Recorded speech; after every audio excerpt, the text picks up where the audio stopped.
What's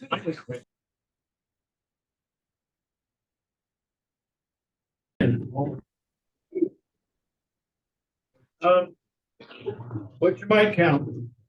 You got one eye. Come up with a number you're in trouble. Yeah. Well, this year with me in California, then yeah. So, we start our meeting, we're, start a new year, we're gonna start really good. It's gonna be a good year, good beekeeping year. We're gonna keep your bees alive and thriving. You're gonna make an awesome honey crop this year. And you're gonna be happy beekeepers, right? Right? Yeah. Sure. We're gonna do our best to get you there. Do we have any new beekeepers in this evening? Welcome, glad you're here. Thanks for being here. How many old beekeepers? Too old. Okay. Usually we kind of gauge the valley accordingly. Spring has started in California, and so I can usually gauge when it's going to happen here according to what happens there. And so it looks like it's on track. So you'll have a good spring. It looks like early March. You'll a good pollen coming in, and so. But before we get going, let's go through the reports. Our treasurer. That's me. I'm taking over from my daughter. So we have $3,298.02 in the bank and $609.51 in PayPal. And also, if you have not paid, I'll be here at the end, and you're more than welcome to pay me. I've got all the good stuff. And as far as the secretary, I put a link in our last minutes that did not take you to PayPal, and I'm sorry for that. So if you got stymied by that, that's my problem. That was my fault. And but it's corrected, so if you went into any of the minutes, it's corrected now, or to the website. So that's all I have. Also, your subscription to Western Colorado Beekeeping Association also is a subscription to the Colorado Beekeeping Association. So it's two association subscriptions in one. For those of you that did not know that. And so everything that includes their Zoom meetings and some of their spring and their fall. They do events, and so that includes those events. Yeah. Anyway. Oh, and I have something else to add. Also with it's the state, right? State. We were contacted by the state to do a write-up in their February newsletter. And for the Western Colorado Beekeepers Association. So be looking out for that. If you have not, well, you would get it if you were 2024 members, right? Because we haven't sent in the 2025 yet.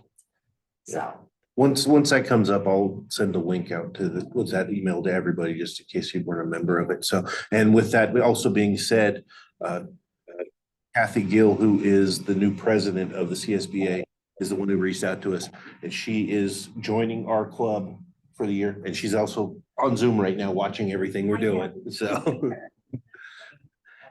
if you'd like to unmute yourself and say a few words, maybe we can get somebody to hear you if you want. Well, thank you. Hi, everybody. Yeah, I did join. I hope you got my check. But yeah, I'm really glad to see what it's all about on the Western front, because it's probably much different than here, what your weather is and that. So These are better. I really do I love Grand Junction, so I've been there multiple times. But I live in Golden, and kind of I'm interested in trying to pull in, all the corners of the state. So I'm just really glad to be here. I'm going to try to be to as many meetings as I can. And when you started talking, there's many more benefits to being part of CSBA, who would I send that form to? I just, I've been working on it, so it's kind of like the nitty gritty type of thing, with the sustainability committee that's really going strong and other things. Would I send that to you, Jason, or? Just send it to the website, the Western Colorado Beekeeping Association website. Yeah, just send it to our club email and all of our board members have access to it, so Okay. we'll make sure the right person gets handle on it. Okay, that's fantastic. Thank you so much. Vice President, yeah. The only thing I have is for you folks that would like to make a little trip to Delta. We also have a Delta Beekeepers Club. We'll be meeting on the 20th. It's always the third Monday of the month. It's at the Oddfellows Hall on Route 92. If you have any questions about time, place, how to get there, directions, whatever, come see me and we'll make sure that you get what you need to get there. That's awesome. Doug? So it's been pretty slow right now for the website. We're gonna try, Jason and I were talking, we're going to try and start putting a new feature up on the website and in the email, like a featured article, book or something of the month. Try to put it on the front page just to, make the website a little bit less static than it is sitting right now. So we're gonna start doing that. So if you guys have any suggestions, you find an interesting article or a link or something, please email it to the club so that we can review it and see, how we want to put it up there. We'll also post it out on the Facebook page. I know I've had a couple people already ask me about the swarm list and that stuff. So we won't probably get any swarms here until March-ish or April. So we'll make sure that we have that link ready to go by the next month's newsletter. And then the Q&A that we were going to do, I was thinking I will probably start that up again, probably March, unless you guys think there's some reason we would need to do it a little bit earlier. But most people are going to have bees in hand until then anyway. So we'll probably start the Q&A up again the fourth Wednesday of the month, just the Zoom only meeting like we've done in the past. So other than that, I think that's about it for the moment. We are also planning another Beekeepers 101 class. And then this year we're offering an advanced beekeeping where we're going to be doing a number of things like queen rearing.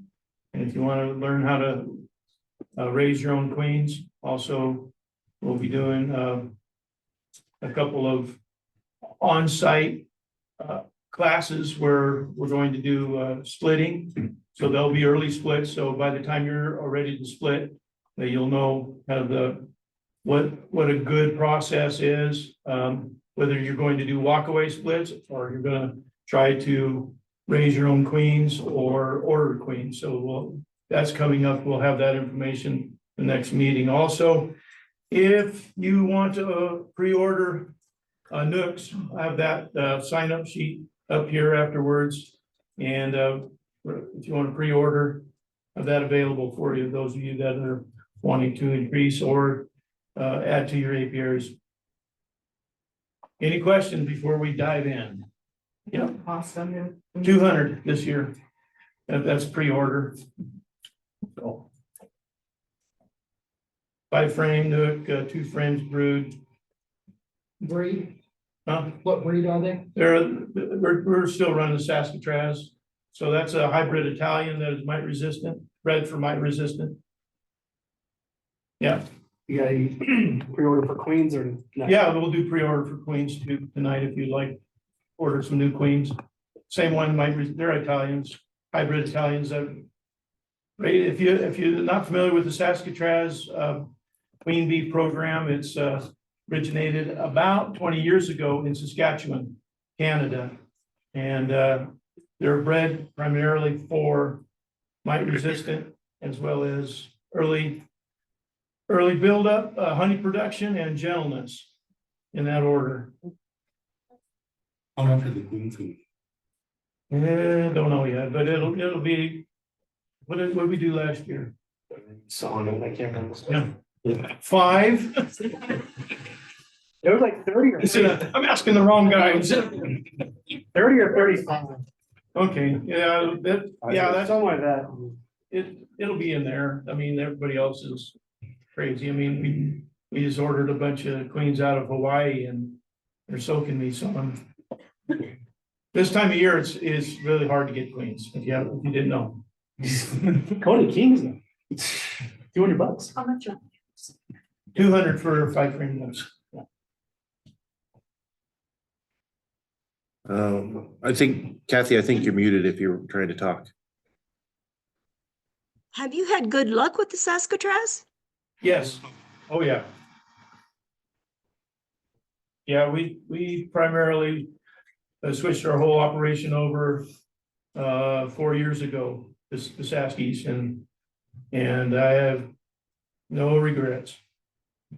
They are about 40% of our operation is bite resistant. I don't have to treat them. And hopefully that will increase this year. I've been working with Randy Oliver as well, getting some of his genetics mixed in with ours, and that's looking good as well. Questions before we? How about, is it warm in here or is it me? Okay. Okay, we're talking about winter beekeeping, and don't have a projector for you guys, but those of you that are on Zoom are gonna get winter beekeeping, you are a winter beekeeper. There is no time that you are not a beekeeper. And we'll explain that a little bit. Beekeeping is all year. A lot of times we're not doing very much, very little, but we're gonna go over a couple things. Winter beekeeping myths. We're gonna talk about 7 winter beekeeping myths, the common misconceptions and how to avoid them. Number 1 myth is bees don't need food in the winter. Dead ones don't. If they starve, they don't need any more food. So if you went into winter and you had that 80 to 100 pounds that we talk about, that we show you, and they're heavy, then if our weather doesn't warm up, or we don't have the extreme cold temperatures, then normally that is more than enough to carry them all the way through. And so when it comes time for them to be able to bring in pollen and nectar in the spring, then they still have a little bit of the stores left, and that's perfect scenario. However, if they're light and you weren't able to get them up to weight, then they will starve. It's amazing. In the springtime, early springtime, we get those few warm days, especially, right around Easter time. And you say, man, my bees are flying, they're doing really good. And then that cold hits and they tank and they're gone. You say, what happened? Well, usually it is because they didn't have enough stores and they starved to death. How much weight is enough weight? There's different ways to gauge it. And if you're light, you don't want to be digging into them this time of year, of course. And I'll talk about that in just a minute, but you can gauge the weight by tipping the whole entire hive, lifting it up. You don't have to pick it up, but you can gauge. If you've been doing this and you did it in the fall or the late fall, early winter, and trying to figure out how much weight, you can tell how heavy that is by picking up and levering it. And you don't have to say to pick the whole thing up, but you can kind of get a pretty good idea, under that bottom board and see what weight is there. If it's pretty light, then you're going to need to intervene. There's a couple of on that screen, those of you on Zoom. One guy rigged up a fish weigher and basically with a couple of hooks and used that, and so he could get a accurate. And the other guy, he picked the whole thing up and set it on a scale. I don't suggest you do that. Emergency feeding. So if they are light, there's 2 things that we suggest that how you feed them. Liquid is not one of those things. We don't want any kind of 2-to-1 syrup this time of year. It's cold enough that it could freeze anyway, and plus it would add moisture, and that's probably the #1 killer of a beehive that is not have a heavy mite infestation. Then the water issues, the moisture issues inside the hive is the problem. So we suggest you use either sugar cakes. You put together, you can use raw sugar, but you can make a sugar cake and you can add to that sugar cake. There's a lot of recipes online and most of them are really good. There's different things that you can add to that when you're making the sugar cake, that will help. And one of those things is vinegar. Vinegar is also, an anesthetic or it helps with the gut. Some people will add, Day Dance Complete. It is a type of additive, and or Mellifera Boost. Just a number of things that'll work with that. The other thing is a fondant. And I've never used fondant, basically because of the difficulty of making fondant. For those of you that made fondant for a cake, you know, that's no picnic. And usually you gotta get a lot of temperature there and hydroxymethylfurfural is the issue with overheated sugar. Yeah, And so, I've Alive makes great fondant. yeah, so you can buy it already made and it's a number of the big B companies, yeah.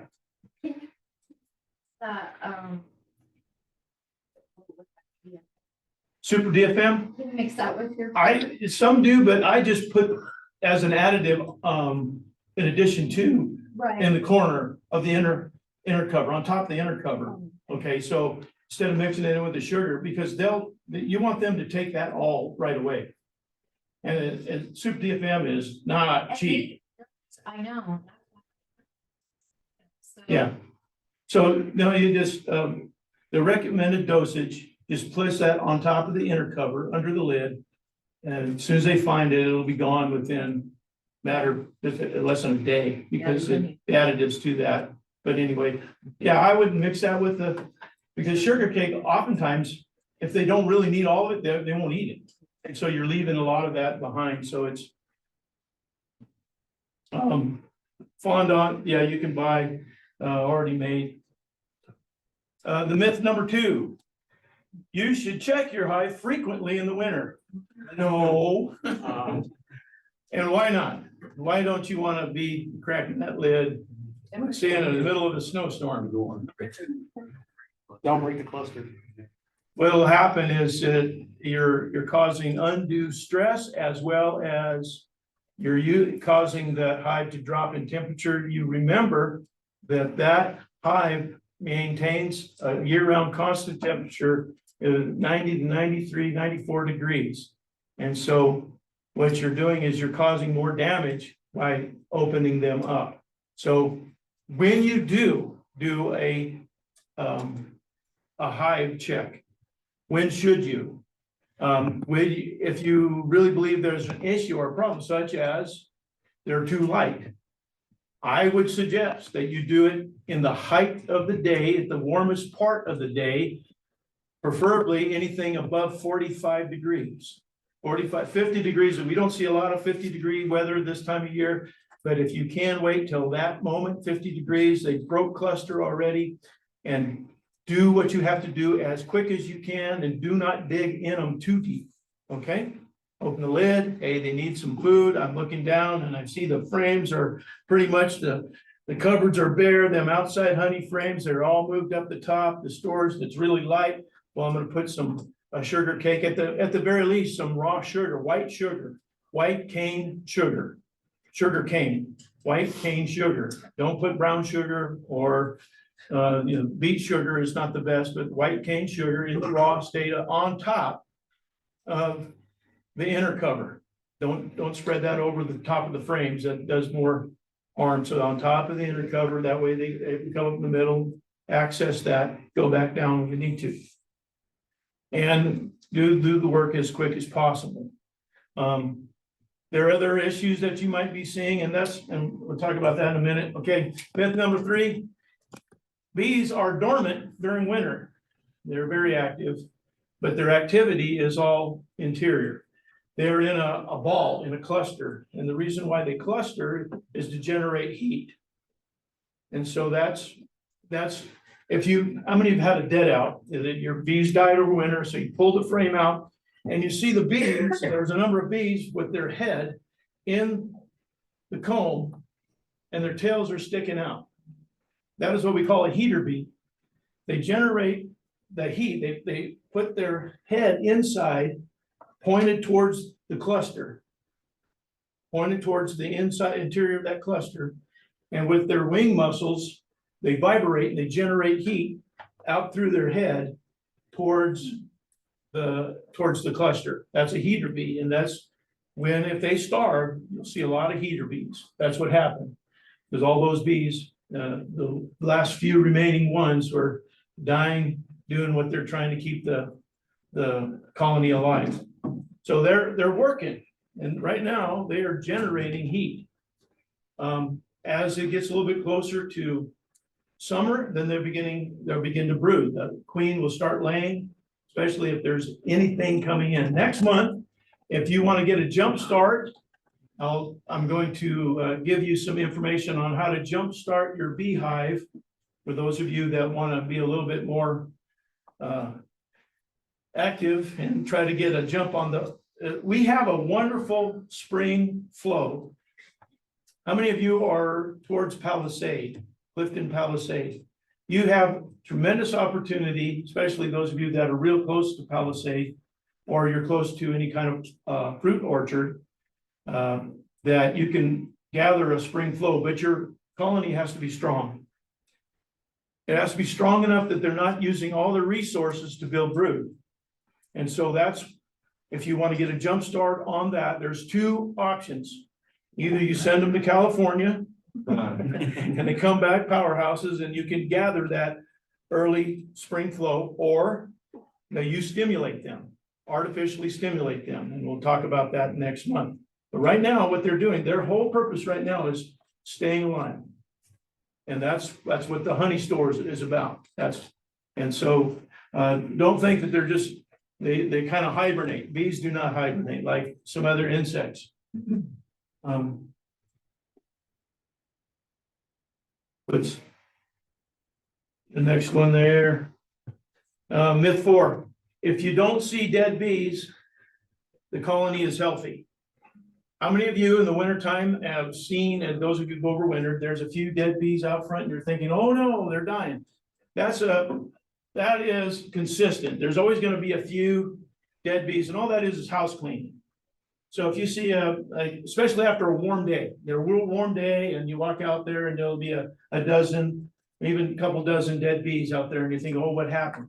What that is that during the wintertime, there are going to be the bees, especially the older the bee, their life cycle is coming to an end, and they die in the comb. They die in the hive, and they'll drag them out. They're just doing house cleaning is what they're doing. So that's normal. That's nothing to be overwhelmed. And myth number 5, bees don't need water in winter.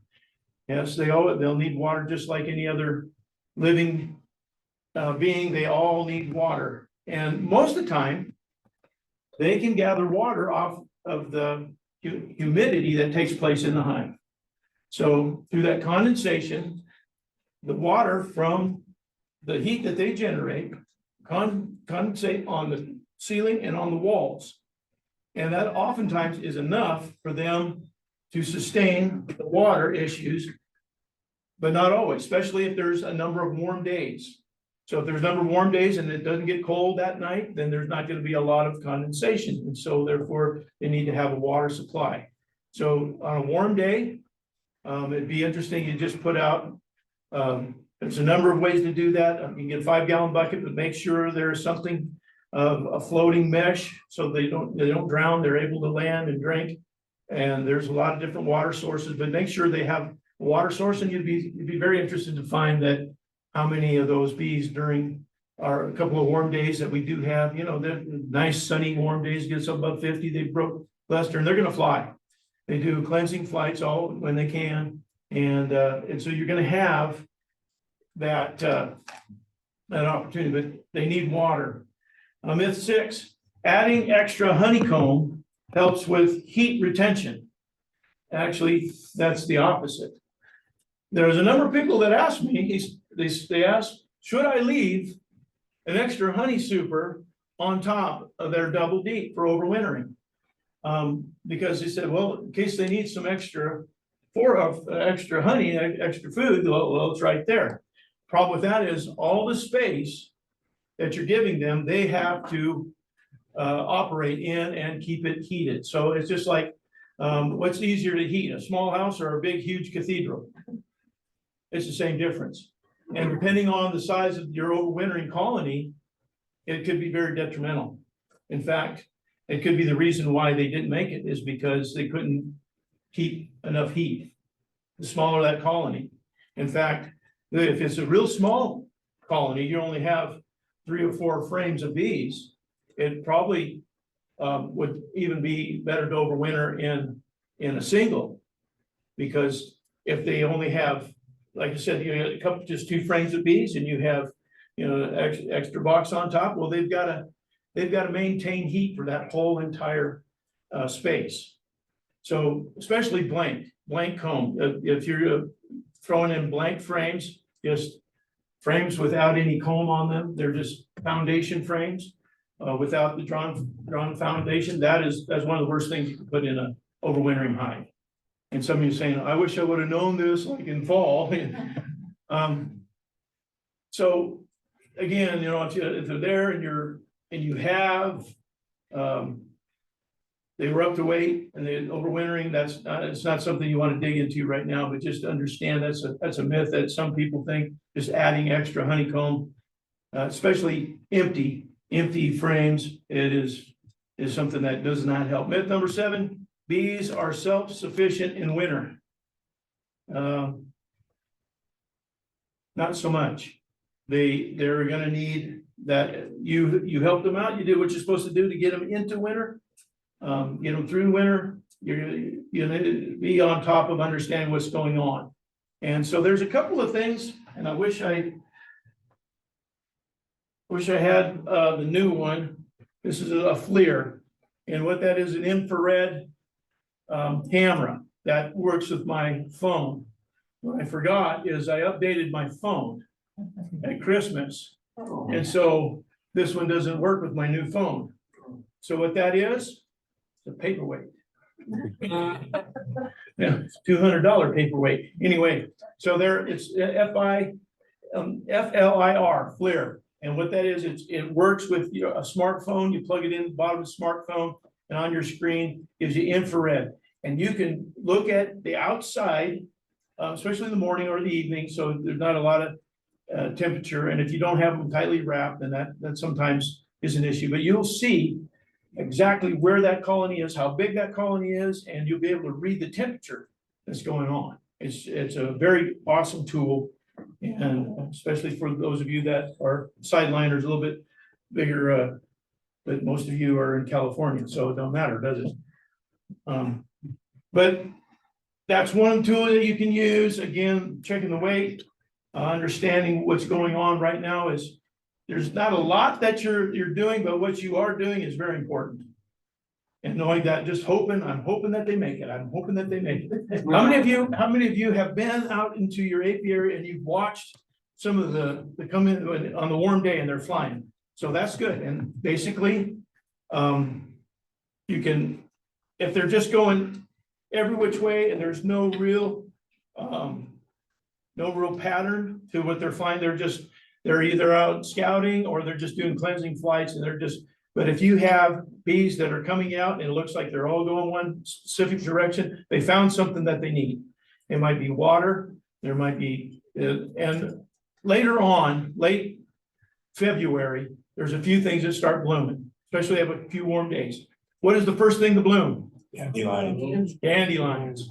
So dandelions are the first forage, and that's just awesome forage for them. And so you'll find you got the neighbor that never does anything with his lawn and has always got be thankful for that neighbor. He doesn't throw a lot of herbicide and pesticide. That's an awesome neighbor. So anyway, for the bees, the guy that's got the manicured golf course, not so good. Okay, looks nice, not so good for bees. But so just be paying attention to where they're going. It's just fun to watch them, but where are they going? Like right now in California, we're there in Modesto area, right off real close to a river. The river, all the plant forage on the river's blooming. So it's like big time springtime here. There are just And they're headed like thousands just headed to the river, back and forth, and it's really fun this time of year. But there is always intervention. You can intervene before they actually starve to death, and that's something that you need to be aware of. Okay, a couple of other things. People are asking me, what is a good website? Where can I go to get some more information? I know there's a lot of information out there. A YouTube channel that I know has a lot of great content and you'll benefit from it. Cayman Reynolds, Tennessee Bees. And Cayman also is CEO, the one that started North American. But it's the The bee Expo. They have Bee Expo, so they're in Kentucky, and that's one of the largest attended beekeeping conferences. So, and he doesn't do a lot of new content, but he's got anything and everything. I mean, anything and everything, whatever you want to do, and everything that I've seen on there is pretty accurate, pretty good. The other one is Bob Benny. It's a YouTube channel, Bob Benny. Is it Cayman with a C or? With a K. K, Kamon Reynolds. You just put Cayman beekeeping and it'll, Bob Benny, Binnie, Bob Benny. He is a commercial beekeeper, but he does a lot of content for, just a backyard beekeeper. Also great content. The main one that I really want you to connect with is, scientificbeekeeping.com. Scientificbeekeeping.com, Randy Oliver. And Randy has done so much work, especially on oxalic acid and the treatment that has really saved a lot of beekeepers. Anybody else want to share a website? Kathy says, Corey Stevens. Corey Stevens also. Corey Stevens is a queen producer. Corey has got really good advances in mite resistant. In fact, he is treatment free in all of his outfit and his queen rearing. He doesn't mean he's mite free, but he's or mite resistant so far, but his breeding program. So if you're looking for a real expensive queen from back east, Corey's the one to go to. I would recommend Frederick Dunn, Yeah, The Way to Be. He is amazing. I met him last weekend at the Bee Expo, but he does every Friday a podcast and a video on questions and answers. You can actually submit your question and, you know, chances are he'll read it. and if you like blue light, Yeah. But his whole background is always yeah, blue. it is. But he's got a great sense of humor. He does all sorts of other videos too on bees, and he's a great photographer. He starts off with about a minute, 60-second thing on, you know, bees flying around in slow motion, and at his presentation at the Bee Expo, he has pictures of bees with microscopes and talks about all the hairs and different types of hairs on all their body, and it's amazing. I think I didn't take notes, but if you plucked all the hairs out of a bee, it's amazing how many hairs there are, and some scientists actually did that. So Frederick Dunn, he's a really good guy, and he's really and he has free plans on if you want to build nuke boxes or I built a long laying off of his plan, and it's detailed, and so I recommend him big time. Awesome. Anybody else? Is that DUNN? Yeah, Frederick Dunn, and I'm sorry, what? Okay, The Way to Be, and he also does Fred's Fine Fowl because he's a chicken guy too, but don't get confused. It's kind of the same website as The Way to Be and Fred's Fine Fowl. Another one that Kathy just sent in, I'm not even sure how you pronounce this one. Etienne Tadafin Yukon. I don't know. It looks like it's foreign language to me. I'm not sure. Yeah, we'll put it in. Yeah. our We'll put it, meeting yeah. notes And then John said David Burns. David YouTube. Burns, good. David Burns has got some great content. And I'll add something about Randy Oliver's website. It is scientific beekeeping, and if you want to get a headache, you can read some of his graphs.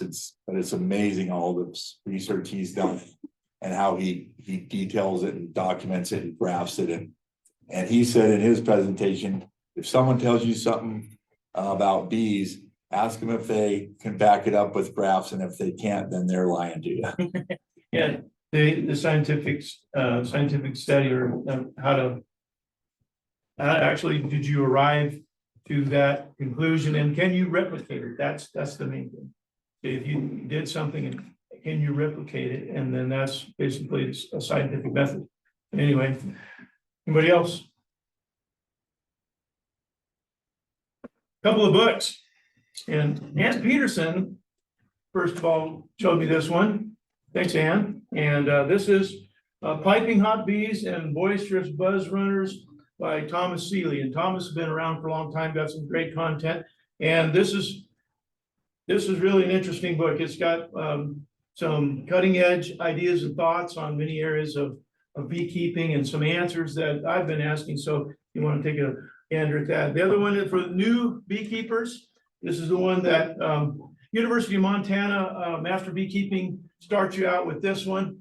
And it's called Stories Guide to Keeping Honeybees. And it's really not that detail extensive, but it's a great overview and get you started. So that's that one. And it's pretty cheap. I think it's like $18. I do have a couple of them if you're interested, those of you that want a book. Anyway.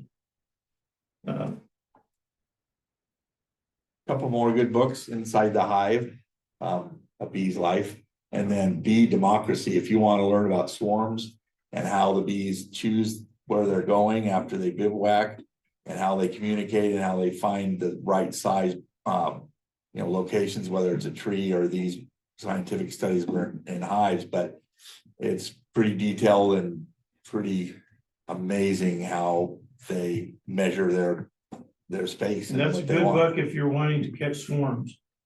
So they give you a kind of a little bit of background, yeah.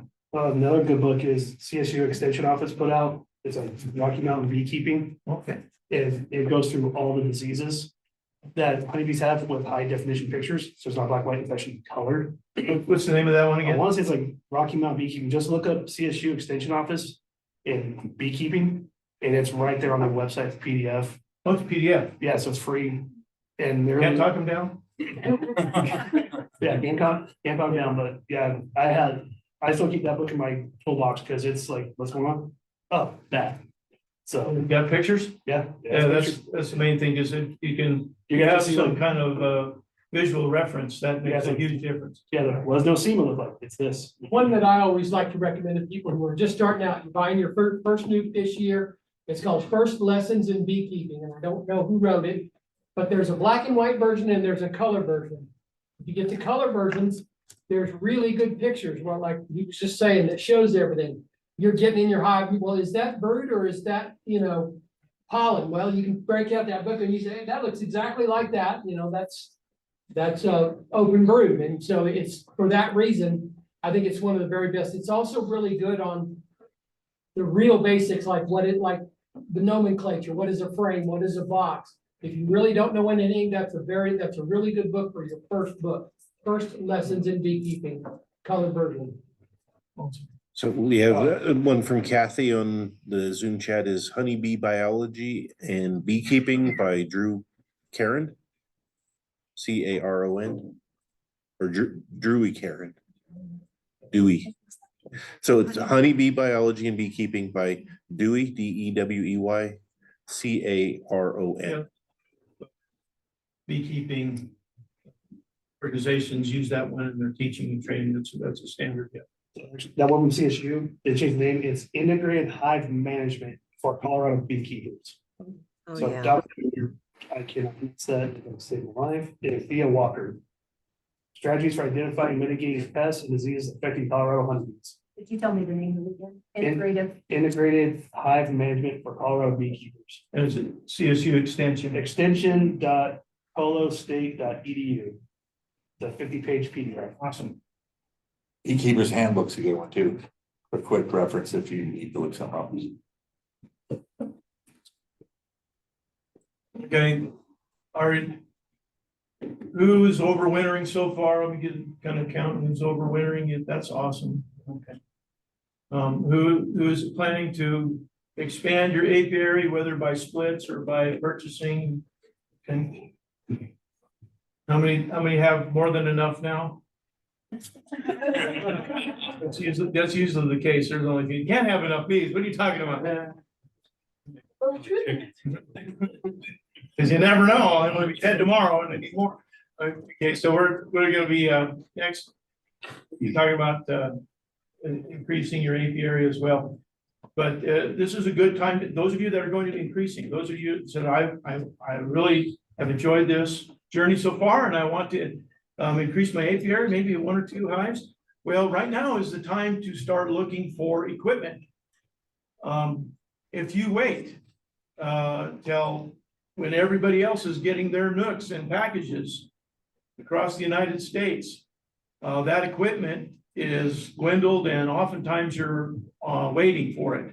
So like the big suppliers, Manlake, Dadan, they have it on stock right now and you can get it. If you didn't get some of that for Christmas, you know, because that person didn't look at your list like they were supposed to. And you wanna, but now start getting that equipment, the woodenware. And there is, that way that that's set aside, ready to go. And right now, he said this next month, you get into March, April, then all the suppliers, their equipment is usually sold out and you're gonna be waiting a few weeks. So you have a nook with no place to put it. Another good reason to order really is that occasion you get bad woodenware and they're replace it. Yeah, it ship warped or broken. Well, the more you spend, the better woodenware you get, that's for sure. They're the painting boxes or different. We're going to be, that's all personal preference. A painted box, you can get maybe 4 to 5 years out of a painted box. I have dipped the ones, I use microcrystalline paraffin in our dipping. And the club does, I offer a dipping day. So it'll be, we usually do that in March sometime. So in March, if you have any new equipment or unpainted equipment and you would like to dip it with, I do that for, I think, like $1 a piece or something like that, or maybe 50 cents. I don't remember what we did. I think That's what it was. last year was it? I 25. think it was, yeah. Yeah, you better write it down so you. Yeah. We need to look and see what your supplies are that will set the price.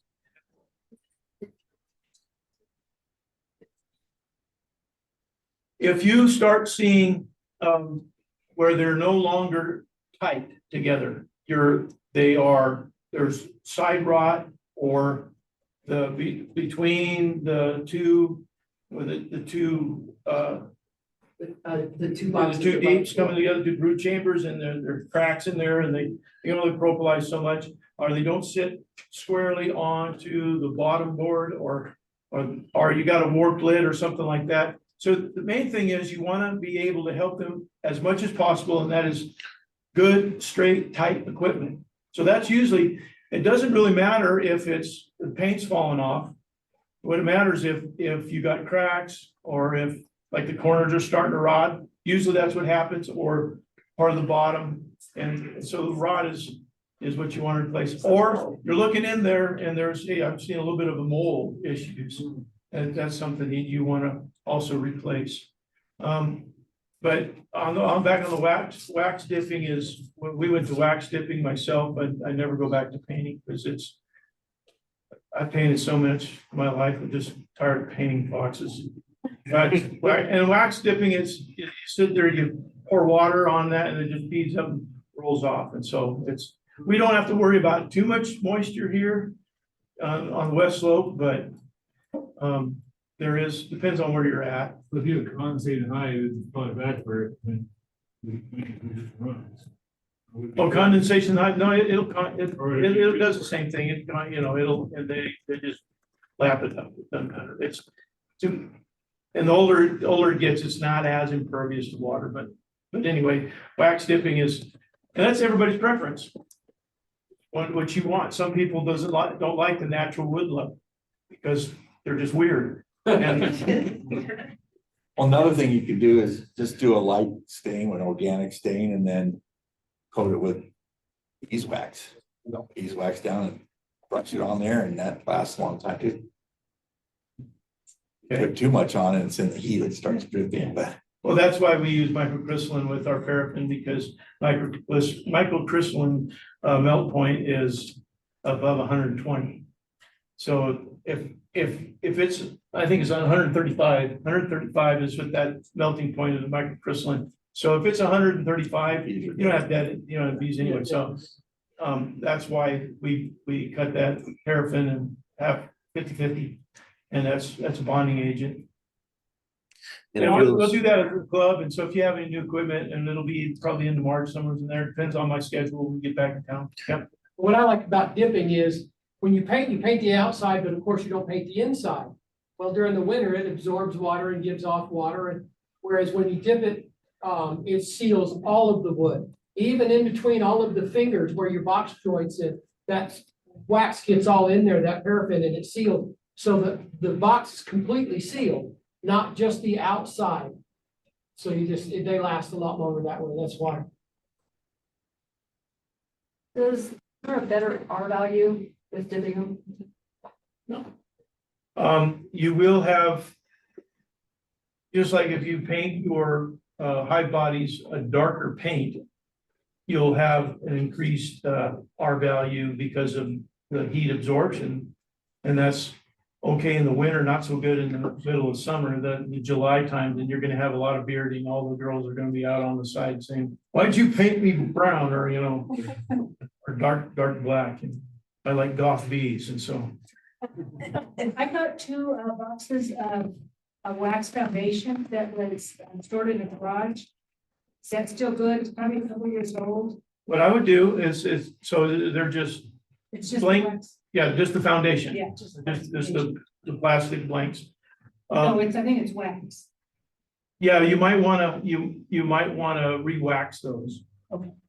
So that's the only thing that happens over time, especially if they've gotten warm, that the wax, and most of the time, especially if you got them from the big boys, that they don't put much wax on them, even the ones that are supposed to be heavy wax, it's not.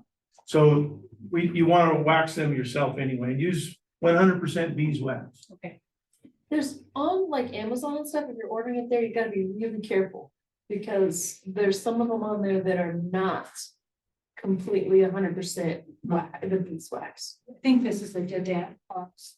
Yeah, usually that's the only thing, that lasts, as long as you re-wax it, you're good to go. Yep, good. So get all your equipment, go and make notes. If those of you that don't keep a journal, great thing about smartphones, you got a notepad and you can say, and you can per that colony, hey, this colony needs, I need to replace comb. That's another thing that you want to think about this year. If you are working with any comb, any of those frames that are more than 5 years old, it's time to replace them. It's a residual effect, and that is not the main reason, but it's part of the reason why we have colony collapse, why the bees don't make it, is because what happens over time, when there is any pesticides, herbicides, fungicides in the pollen or nectar they're bringing in, it is stored in the comb, and that the residual effect, they might pull out that old pollen, but it's still in the comb. And so over time, especially you can tell the dark stuff, it gets darker, it gets dark brown, even black. And it's time to begin to recycle your comb. And so that used to be not a problem back in the early 90s, late 80s, when I started. We had comb there that the great grandpa had, and so we got 120-year-old frames, and there's not a problem. But but now that there is a lot of all kinds of neonicotinoids and the pesticides, herbicides, fungicides, pre-emergence, there's all kinds of stuff that is used, and we're our farming community. And you might be thinking, well, I don't do any of that. Well, how far does your bee fly? Anybody know?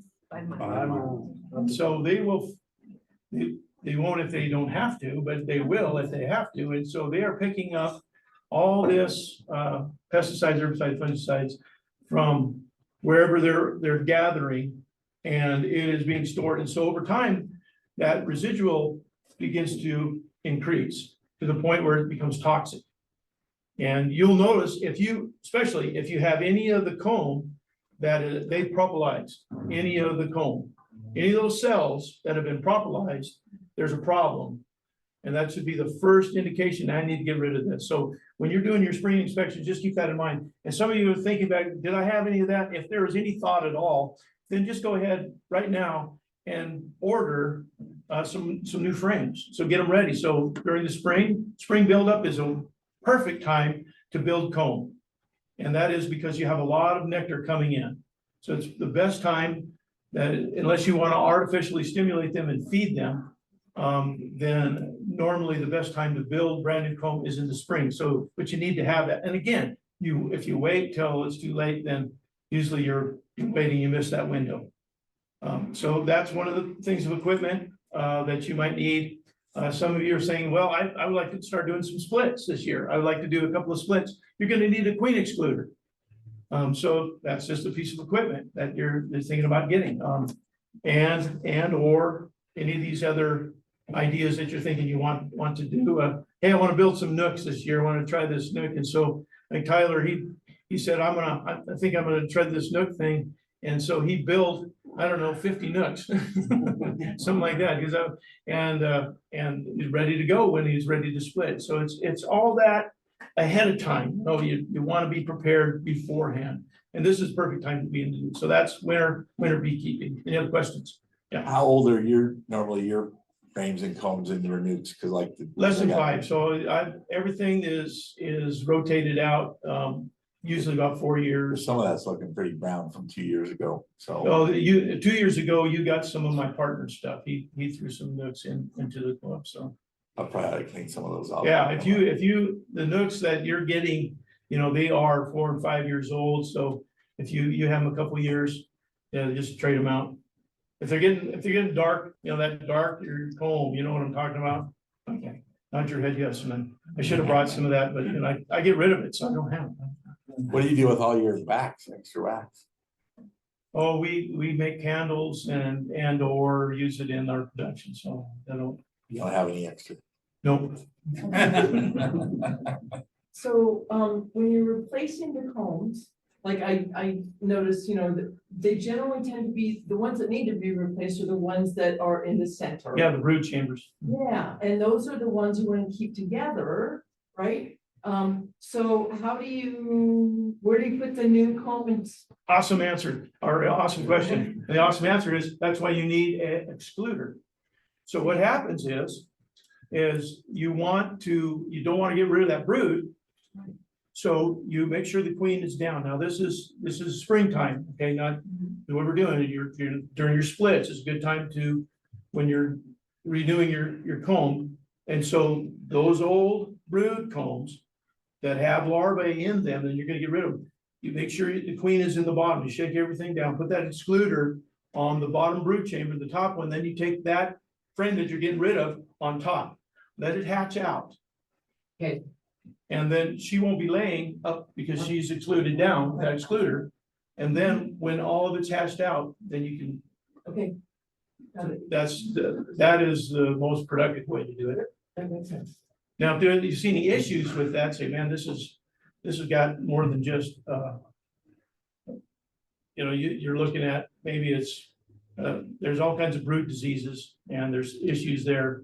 And I can throw some, if we did have a projector, I'd show you a few, because I have that ready to go. Some pictures of what old bad brood comb with some issues that look like. And so, but anyway, so I don't even wait. I don't let that hatch. I get that out of that hive because it's causing problems. So I'll sacrifice that frame of brood if I know there's issues on there. Right. So, Cool, thank you. good question. Well, quite a while back, we used to do is, the frame was so good, cut off the comb, scrape the frame, and be a lot of work, but And fumigate them with acetic acid. Mhm. You know, that takes care of some of the diseases, but Yeah, does it take care of the pesticide community? well. Make at sure you times- repeat the at question. times I'll just pop out that old, the old comb because it's on foundation, the old foundation. And normally the wood part of the frame, if it's plastic, you can't do that. You run plastic frames, you get rid of the whole thing, but you run wood frames, you can pop out the old one. But most of the time, if it's really bad, then that frame has got issues too. I mean, it's falling apart or it doesn't carry, by the time you get it popped out. But a lot of times we'll do that if we can. But I won't save that plastic. I used to try to save it, but it's so much work. And plastic foundation frame from Acorn, Pureco, one of those with heavy wax, they're American made. And it's a good foundation. It's about $2 a piece. So I'm thinking my time and the effort cleaning it up and then re-waxing it myself. Just take that out, pop a new one in. So that's, I mean, you can, and we could, you can start a business. Everybody can give their old nasty.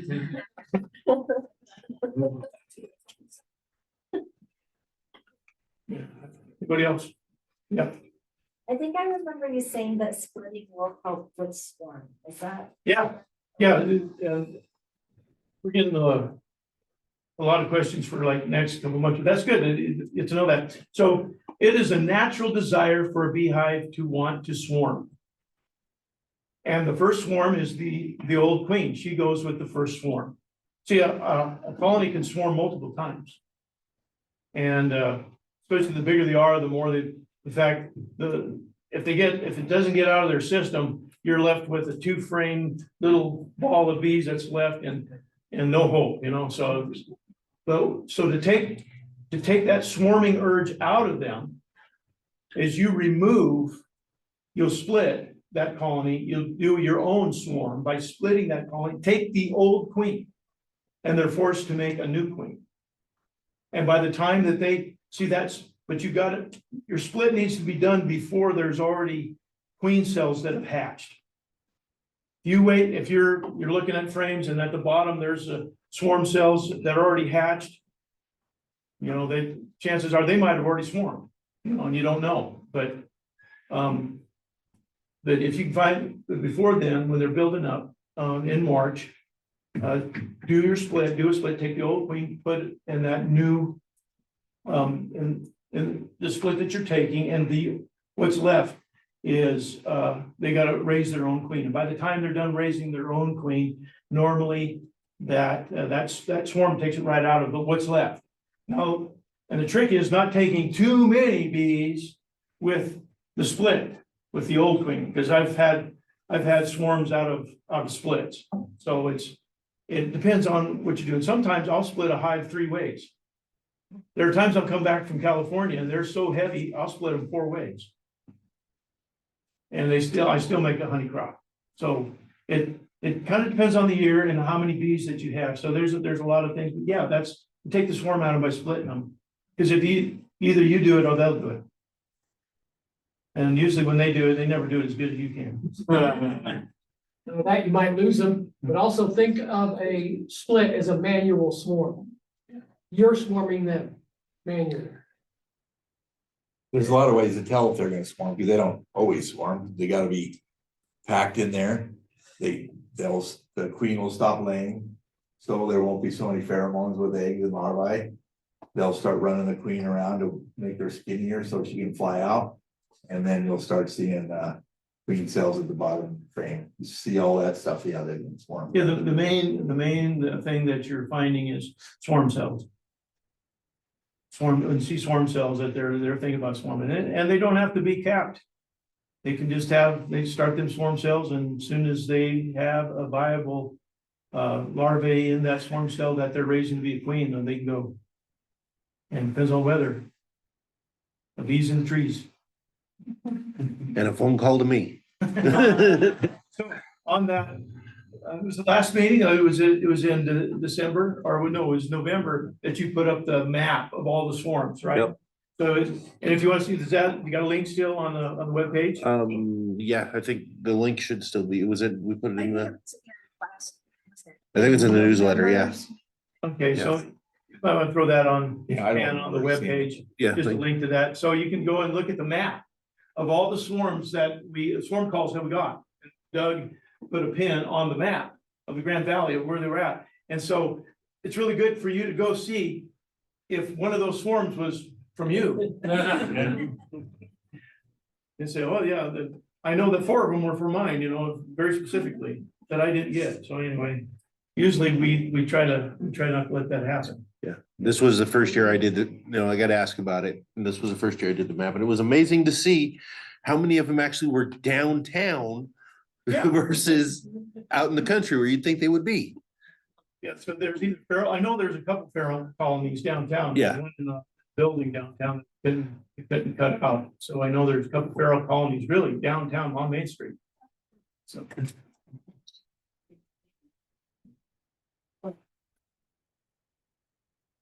Very good.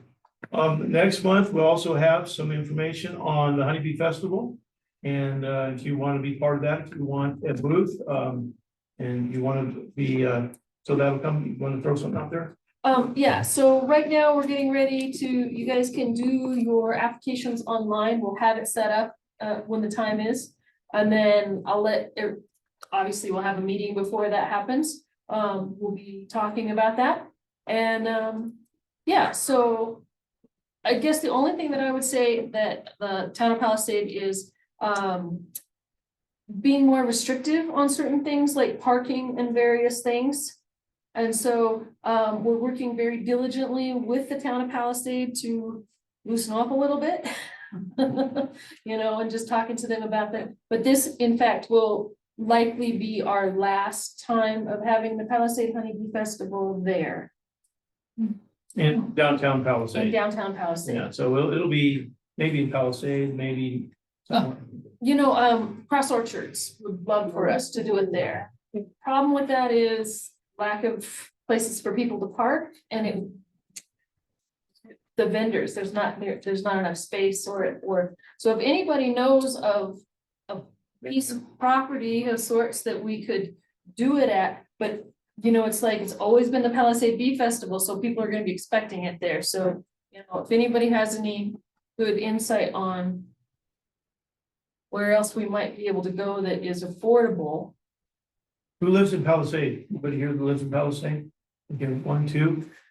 Start calling the mayor like incessantly, so like twice a day and tell them, hey, we want the Palisade Beef in Palisade. Okay. It's the Palisade Bee Festival, don't you want to stay the Palisade? I'm gonna vote for somebody else. Clinton's trying to put up a new farmer's market at their new rec center and everything. Yeah. Over there, Mhm. and they're trying to put it in everything. Bees? Yeah, Wow. I've gotten contacted by them. Nice. That's kind of the idea. Why didn't you use the county fair? Price, the same with we're talking to the park there in Palisade as well, but that venue, they want a lot of money. Way a load of money. And so that's, Drag strip. What was that? What about the drag strip? 32. Got a lot of room. It does have a lot of room. The one thing that I'm gonna meet with, another person that is doing the honeybee stuff. To find out, because we're gonna go to Cross Orchards as an option. We realize that that is probably too small of a place, but definitely open to any input on, like I said, like a property that we could set up at, something to that. And that won't be this year. This year, we're downtown Palisade. Yes, this will probably be our last year in downtown Palisade, just because, you know, I'm sorry, their city council is not open to, you know, it's basically they want us to pay like 11 police officers, you know, I mean, it's like 60 porta potties. 60 porta potties, yeah. And Ambulance. And, Yeah. and an ambulance and, like I said, multiple police officers, and we have to pay them by hour. So. Ouch. What's the date? They don't know yet. She'll have that. Okay. I'll have it at the next meeting. Awesome. Okay.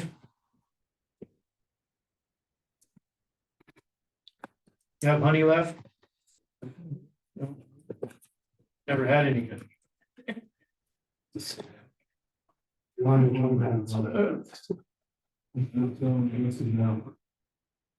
All right, well, that's what we have for this week. If there's any other questions, comments before we shut her down. Thanks for being here. Yep. On your deposit, you need to do, give it a deposit or just name on the list. Yeah, come talk to me if you want, Nook, sign up for Nook. Give you the particulars.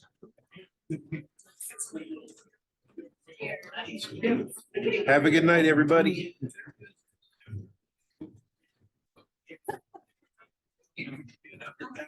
Great.